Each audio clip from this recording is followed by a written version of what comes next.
If you want to marry a husband, if you want to marry a wife, oh, never you marry a walkabout. If you marry a walkabout, oh, na so trouble, trouble, trouble.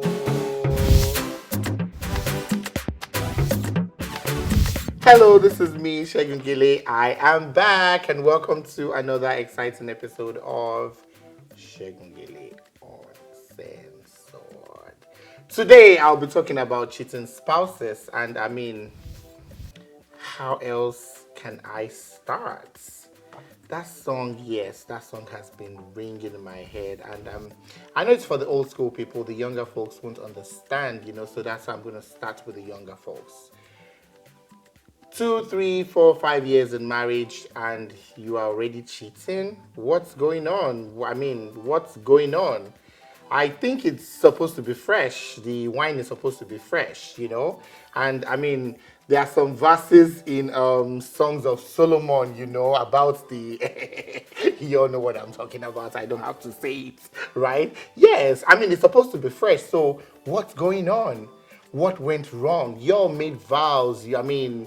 When you were dating, all sorts, except if you tasted the forbidden fruits before you got married. And that's where the problem is. If you tasted the forbidden fruits before you got married, that is where the problem is. So, anyway, 4, 5 years down the line, 2, 3 years, even 5, 1 year down the line, so many things have been going wrong. You find out the husband, he keeps coming late, he comes late to the house.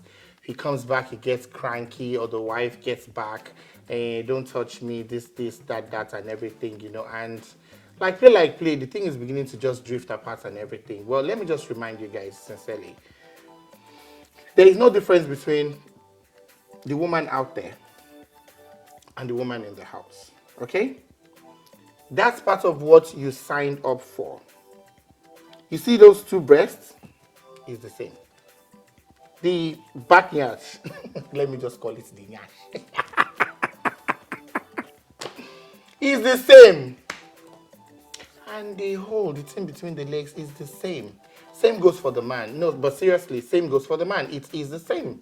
It's the same thing. We have the same genetic composition.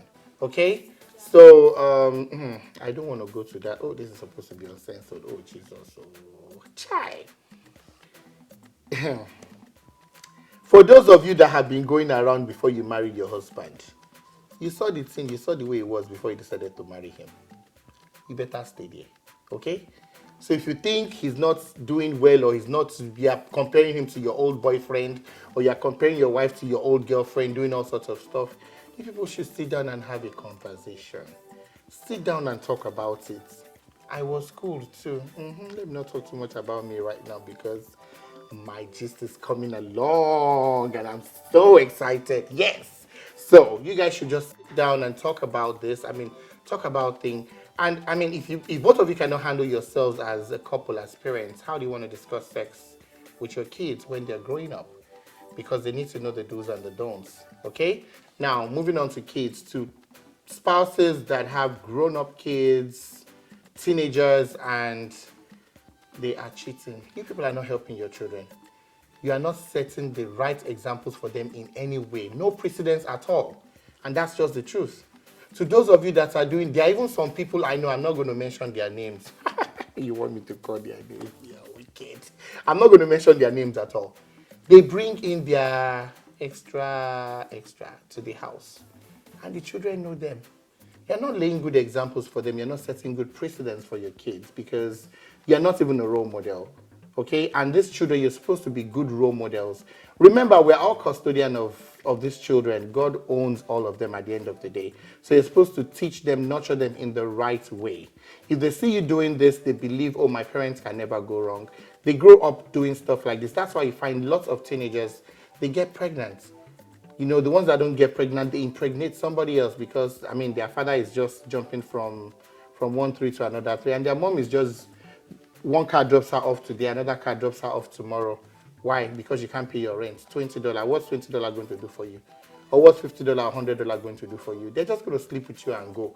And to the single girls, those of you that are not even married, please put your legs together. There's nothing out there, I promise you.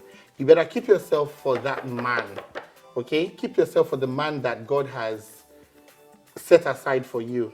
Wait for him to come.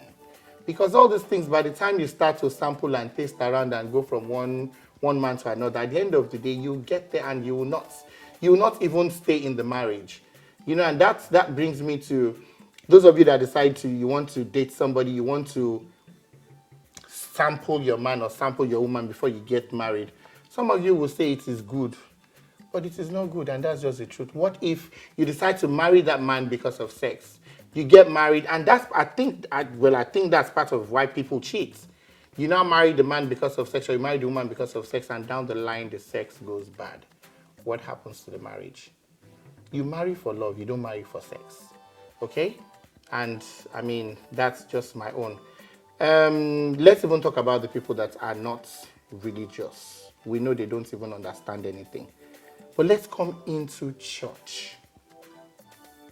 You see this sister, you see them, they are the ones that are holier than thou. They speak all the tongues in the whole world. Before they even start praying, they start to scabash and do all sorts of things. But they are the ones those are the worst people. You see them, they are good tithers. They come to church very early. You know, they see them, they behave like they do not talk. And all these people, they are sleeping with their best friend's husband.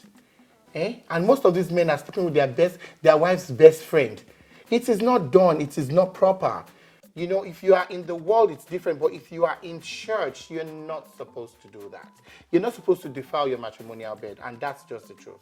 You're not supposed to grieve another woman. You're not supposed to grieve another man. You're not supposed to break anybody's home. It is totally wrong. It's not even acceptable. You see them around and you see them, you greet them to be like, oh, God bless you. Oh, God bless you.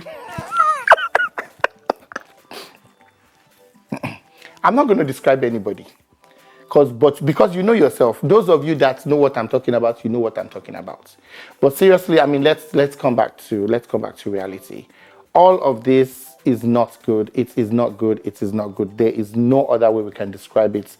It is not good. The children are God's heritage. We are just custodians, okay? And one thing we have to do is to lead by example. Show the children the best things to do, the best examples. I mean, give them just the best starting in their life. And children, if your parents decide that's what they want to do, there is nothing you can do about it. Please look for another nice uncle out there that is going to be your role model, that you know you can look up to. And I mean, you know, really look up to. If that's the person you want to be like, please try and emulate them, because at the end of the day, it's between yourself and God at the end of the day, and that's just the truth of the whole matter. Okay? To those of you that,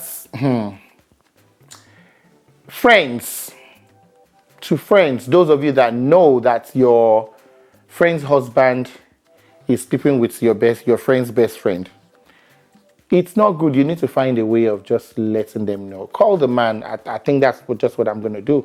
Just call the man and let him know. If he does not stop it, you're going to tell his wife.